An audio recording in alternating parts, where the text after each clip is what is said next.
Hi guys! Welcome back to my YouTube channel. Good morning, good afternoon, good evening sa ating lahat. Saan man tayo sulok ng mundo, sana ay nasa mabuti tayong kalagayan at ligtas sa anuman masamang kapahamakan. At bago ang lahat, shoutout muna ako sa mundo ng YouTube, mga kaibigan ko, mga bagang subscriber. Shoutout sa inyong lahat at syempre, especially Tita Thankful, Sis Pix Alexi, Guaheaded Maludli Santos, Ermagalo Mix Vlog, Hayats Mix Vlog, Maria Ligaspi Vlog, Selena Barbosa, Cell TV Pets, mega love shout out sa inyong lahat. At siyempre, si Tita Honey is and Melba Born. Mega love shout out sa inyong lahat. At ayan na nga, update lang po tayo sa mga labi ni ating idol na walang iba kundi si Ate Charing. At nakita natin si Ate Charing.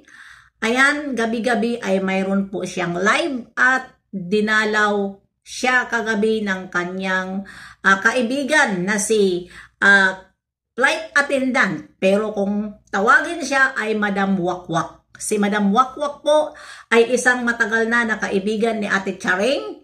At ito ay hindi lang kaibigan pero nagsusuporta ito sa mga pangangailangan ni Ate Charing. Kung mayroon si Ate Charing importante na malakihan, diyan po siya nang hihiram. At ayun na nga, patungkol sa panghiram ay aanuhin natin ito.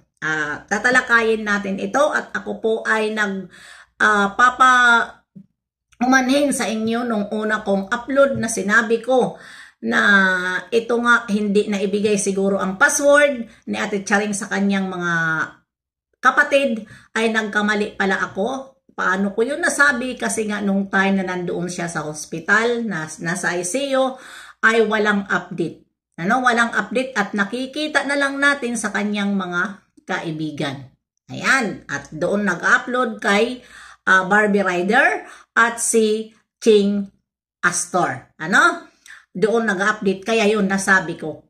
Yun pala, ngayon na siya ay nasa bahay na nila at ibinuburol, ay panay ang live ni Mighty Mang. Ito si Mighty Mang. Sino ito? Ito siya po ay sister-in-law ni Ate Charing. At ayun na nga, si Madam Wakwak ay nagpunta kagabi doon sa mga labi ni Ate Charing at ang ginawa niya ay puro lang kanta at siguro ko bago yun nawala dahil siya ay matalik na kaibigan, yun siguro ang request ni Ate Charing at kanta sila, naaralan niya yung mga banding nila nung mga panahon na wala silang ginagawa kundi sayawan at kainan. Dahil alam naman natin sa kalahatan mga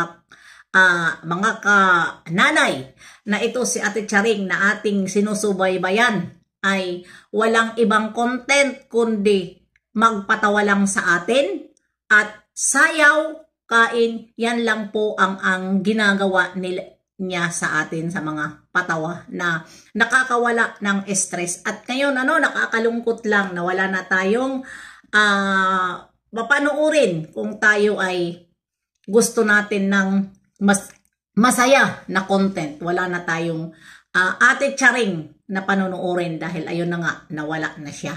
At ayan na, ito si Madam Wakwak ay nagpunta. At kung alam nyo at kung kilala nyo si Madam Wakwak, ay last usap nila yung nagdala siya ng wheelchair kay Ate Charing. At kita na natin na si Ate Charing ay pilit na lang ang pakikipag-usap niya kay Madam Wakwak. Dahil nga, ramdam na natin kung ano ang patutunguhan niya. Hindi nga ako hindi nga ako nagkamali. Kinabukasan ay si Ate Cha ay nasa ICU na. Nasa ICU na siya dahil ramdam ko na ayaw na niya makapag-usap kay Madam Wakwak. At ayan na nga, ito si Madam Wakwak ang tumulong kay Ate Charing nung si Ate Charing ay pumunta ng China. Umutang ito si Ate Charing ng 400,000 kay Madam Wakwak. At hindi naman nagdalawang isip si Madam Wakwak at pinautang naman ito. Dahil alam natin si Madam Wakwak ay flight attendants at marami nga sa kanya ng babas na sinungaling lang daw ang kanyang pagka-flight attendance. Huwag kayong ganon. Ano? At ayan, na nga. At nang umuwi, si Ate Charing, nandoon yan sa vlog niya at nagsalita din si Madam Wakwak na si Ate Charing ay pag-uwi niya dahil yan ang pangako niya. Kasi alam nyo ba kung mula nung umuwi si Ate Charing, 2 weeks lang ang nakalipas si Ate Charing galing sa China, si Ate Charing ay nawala na. Hindi natin alam at bigla na lang ito nang hina nung siya ay nandoon nung nagpagamot sa China at umasa tayo na sinabi ng doktor na free cancer na daw siya. Ano? At ayan, nabigla ang kalahatan at ito na nga siya ay sa last na kanyang chemo ay nalumpo na siya. Ano? At umaasa pa rin si Ate Charing na siya ay mabuhay. Pilit siya nagpapagamot talaga. At yun na nga. Dito na sa utang dahil mayroon tayo nababasa na mga comment. Si Ate Charing kahit alam na niya na mahirap na siya.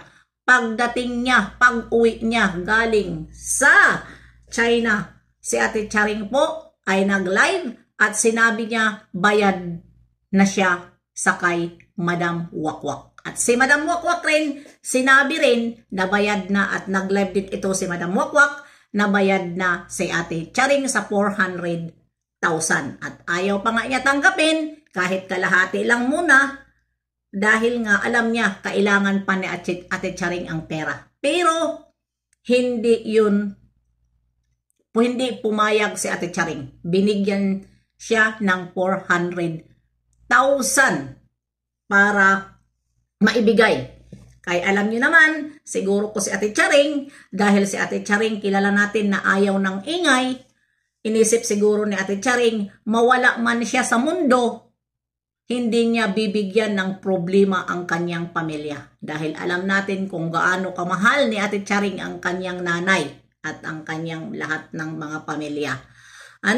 At ayan na. Panoorin po natin lagi si Ate Charing dahil doon nagla-live. Si Mighty Mang, naka-live siya gabi-gabi may mas.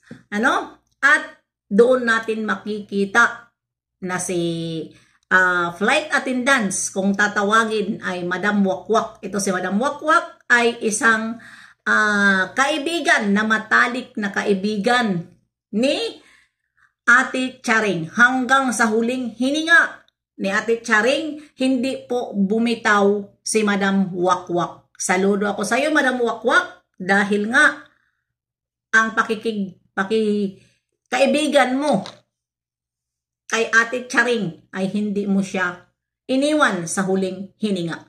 Last niyong usap, nakita ko pa kayo, nag-donate ka ng wheelchair, pero alam ko yung wheelchair na yon hindi na nagamit ni Ate Cha. Dahil kinabukasan, dinala na po siya sa ICU. At naghahanap tayo ng update sa kanyang channel, pero wala ng Ate Charing na nag-update. Kahit si Mighty Mang, hindi na nag-update si Mighty Mang. At nakita din natin si Mighty Mang nag-upload sa kanyang channel. Ayun na, ang pinakita ni Mighty Mang ay dinidil na ang bahay ni Ate Cha ng 3 million. Dahil nga sa sobrang gastusin sa hospital. At ayan, aywan ko ba kung patuloy pa rin ang pagbibinta ngayon sa bahay ni Ate Cha na 3 million. Pero tingnan naman natin yung bahay niya na binibinta. Napakaaliwalas dahil doon natin makikita ang lahat na dumadaan sa karagatan na mga barko o ano paman dahil ito nga ay malapit sa dagat. Ayan lang, hanggang dito na lang. Hindi ko nahahabain dahil update ko lang ito sa labi ng ating idol. Bye-bye! See you next live and upload. God bless sa ating lahat. Mama!